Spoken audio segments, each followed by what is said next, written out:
Business profit से नहीं cash flow से चलता है। कई स्टार्टअप्स प्रॉफिट में होते हुए भी बंद हो जाते हैं क्योंकि उनके पास कैश नहीं होता।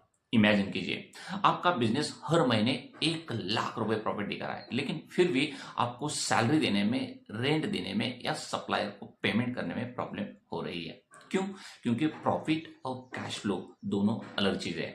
प्रॉफिट का मतलब है आपकी सेल्स माइनस एक्सपेंसेस, लेकिन कैश फ्लो का मतलब है अभी आपके पास एक्चुअल कैश कितना अवेलेबल है। एग्जाम्पल से समझिए, आपने किसी क्लाइंट को 1 लाख रुपए का प्रोडक्ट सेल किया, लेकिन पेमेंट 60 डेज बाद आने वाला है, लेकिन उसी महीने आपको देना है 40,000, salary 20,000, rent 30,000, supplier payment, total expense 90,000। अब प्रॉब्लम क्या है?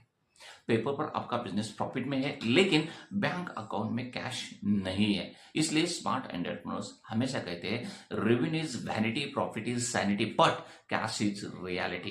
कैश फ्लो मैनेज करने के 3 simple rules. First, faster collections, client से पेमेंट जल्दी कलेक्ट करें, एडवांस पेमेंट या शॉर्ट पेमेंट साइकिल रखें। सेकेंड, कंट्रोल एक्सपेंसेस, अननेसेसरी खर्च अवॉइड करें, हर एक्सपेंस को चेक करें क्या ये बिजनेस ग्रो कर रहा है या नहीं। थर्ड, मेंटेन कैश रिजर्व, कम से कम 3 से 6 महीने का इमरजेंसी कैश बिजनेस में रखे। याद रखिए, बिजनेस की हार्ट बीट कैश फ्लो है। अगर कैश फ्लो स्ट्रांग है तो बिजनेस लॉन्ग टर्म सर्वाइव और ग्रो करेगा। अगर आप स्टार्टअप और बिजनेस सीखना चाहते हैं तो इस सीरीज को फॉलो जरूर करें।